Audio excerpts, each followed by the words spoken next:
Okay, I'm getting lost in the hands here. I'll go here. We'll start with those that asked it. Speaking of gullible people, how is it that Congress has allowed the president to make them virtually non-existent? It's almost like they're letting their power just slip away to the president. Well, they're Democrats. They're sheep. The Republicans have, just been totally marginalized because when you only have 177 out of 435, you are not even near a majority. And I found out one thing going from the State House to the U.S. House, majority really means majority in Congress. They control the rules, and the rules can change from day to day. The Rules Committee meets each night over each bill, and they decide what rules will apply for what bill. They can have open rule, which means that there'll be amendments allowed, there'll be a fairly open debate from both sides, or they can have a modified rule, which means that there are certain few minutes of debate, say 30 minutes, so 15 minutes from each party debate, and that there are no amendments allowed, or that there are 3 amendments allowed. See, what's logical to me is that if I'm a Democrat sitting in Congress and I'm watching the president, I would blow my gasket in terms of my power being usurped by the president. So I don't understand.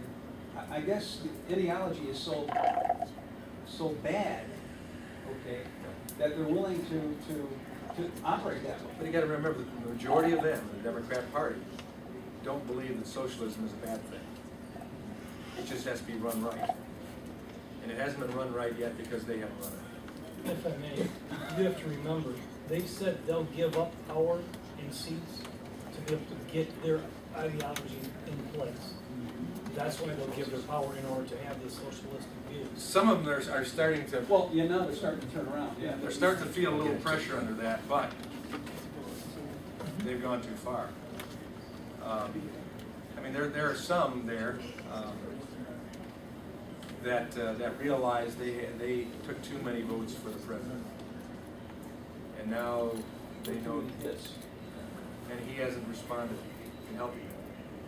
I think leadership there, like Rahm Emanuel and Nancy Pelosi, and go down the list.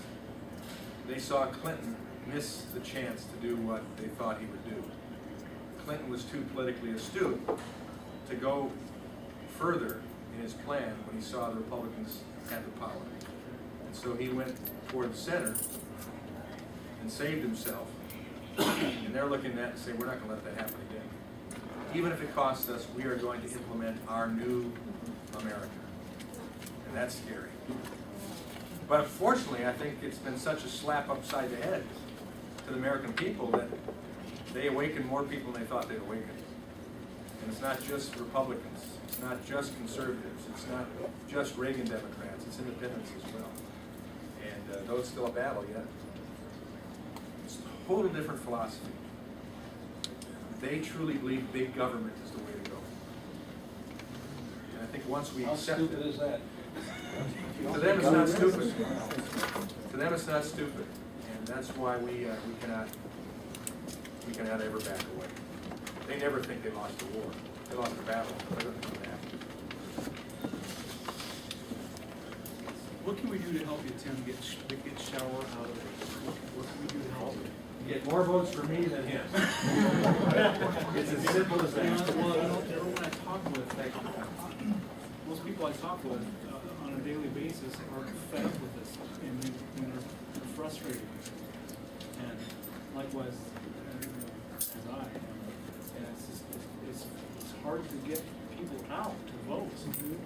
And I think that they're frustrated enough now that this can happen. I can't see I can't see this continuing. I just can't see it. Well, Mark will not roll over. He will battle to keep this seat, and he will dance with those who run him, and they've got a lot of money. And so we have to be smarter in the way we get in our friends, neighbors, and family members' faces and say, I will not accept the fact that you just replace them and go away. I'm going to give my all. And if you believe in America like I believe in America, you will give your all too. I really think we need to be strong that way. I'm a Swede. Swedes aren't known for getting in many battles, except in the volleyball court, and that's our women. But I also know we were Vikings as well at one time. And we did get in face of people. I think we have to. But with firmness, with charity, but firmness, with resolve, with truth. But we cannot let people set it out. We cannot let people assume it's over either.